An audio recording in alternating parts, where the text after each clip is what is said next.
as Darlington saw a very eventful and at times emotional week as you had NASCAR races and Xfinity races. And the Xfinity race earlier in the week was won by Chase Briscoe, who joins us now. First things first, I want to start, Chase, with what is most significant in terms of the immediacy of it only. You were in a pretty good bang-up at the end of last night's Xfinity race. How are you feeling this morning?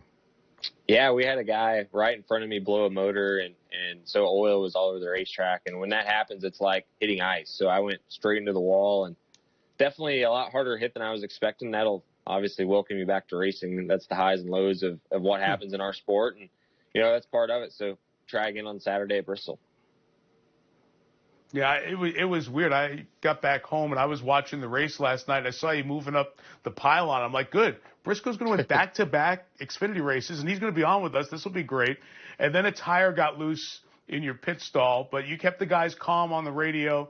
You came back a little bit, then were involved in that incident, then another one a bit later on. It's kind of the ultimate example of the emotions of just the racing part, where you win earlier in the week, and then last night it was just things kept happening to you when it mattered most in that final stage. Yeah, for sure. I mean, that's just how racing, any sport can be. One week you can have everything go your way, and the next week nothing go your way. And that was kind of how our Charlotte race was last night. We were really good early in the race, was, battling for the lead, and then the final stage started, and we had an uncontrolled tire penalty, so I have to go to the back, and then from dead last, drive back to fifth, and then have a speeding penalty, and then the guy blows the motor in front of us, and we blow another tire. So it was just one thing after another, but we were able to salvage a 20th out of it, which obviously we had a lot better race car than that, but we could have easily ran 35th with all the situations that we were dealing with. So put that one behind us and move on to Bristol, like I was saying earlier, which should be a really good track for us.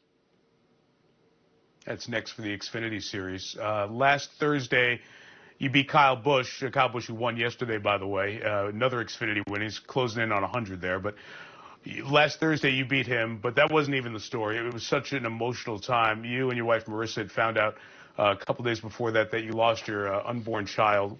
What was it like getting behind the wheel last Thursday, dealing with those emotions just 48 hours removed? Yeah, it was tough. We were supposed to race on Tuesday, and that afternoon is when we had found out. I think that was the hardest thing for me is I was in Darlington already, and she was at home, and, I wasn't able to comfort her. I was stuck in Darlington, and we had the rain, so I got to go home and then go back Thursday. And even leaving her on Thursday was a challenge. I knew that, racing, I was always going to get back in the race car. It wasn't a matter of I was going to sit out or not. But I didn't know really where my head was going to be or how my emotions were going to be. And honestly, they were a lot worse than I anticipated. The last 50 laps, I'd taken the lead around 50 or 60 to go, and my head was just all over the place. I knew my wife was at home watching. I knew that she was with her family. I knew my family was watching. I just felt all those emotions riding on my shoulders, and it was definitely tough. Like I said, just mentally, I was not there at all, obviously emotionally either. But then to get the win and to beat a guy like Kyle Busch, you couldn't ask for a better story. And it just all made sense. Me and my wife had talked about, we knew we were going to go public with it at some point. We didn't know when. And we decided to do it that very next day on Wednesday. And, it's been very humbling and amazing, how many people have gone through the same thing we have, and just trying to be that light for them and show that, because of our faith, we can still get through this. And then, to see the lowest of the lows on Tuesday and then one of the highest of the highs on Thursday. Hopefully it gave, at least one couple inspiration. That's kind of how we're trying to look at this thing is, maybe this is our purpose in life, and that's what God is trying to use as our testimony. So that's what we're trying to do. Chase, I can't imagine the emotions of trying to do your job, that job where it requires your full attention and you're racing hard against one of the best. And have all those other thoughts in your head. How on this planet did you keep it all together and win this race?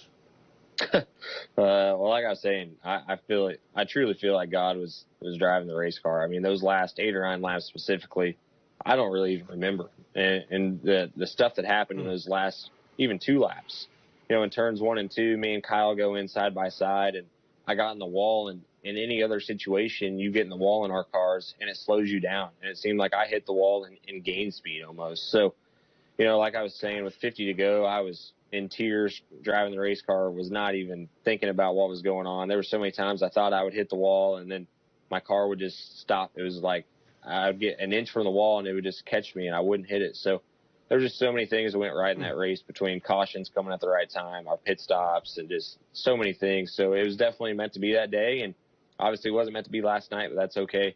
There's always more races, and it was definitely special though to win Thursday and to do it like you said, beating Kyle Busch. He's one of the best of all time, so made it that much sweeter. We saw the tears there at Darlington. I can only imagine what it was like when you got back home. Yeah, it was, inside the race car after I took the checkered, I mean, I was bawling my eyes out.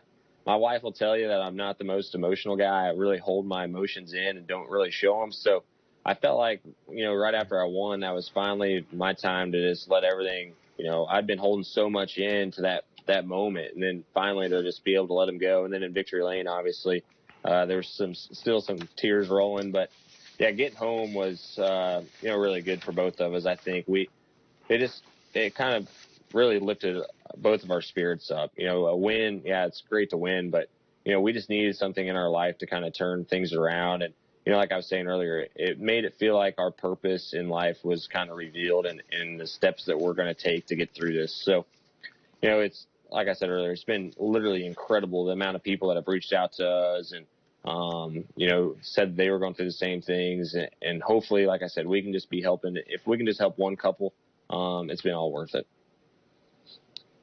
Well, we saw the pink wings that you had on the car for the race last night. I'm sure that'll continue. And for those who didn't know Chase Briscoe as well or have watched you race before, you built a whole bunch of fans here with your story, with what you shared, to kind of remind us that sports can just get us caught up in people we don't know and make us start yelling at the TV for people. So our prayers to you, Marissa. We wish you good thoughts in the future here, and stay safe. Thank you for sharing your story in a couple minutes with us, Chase. Go get them.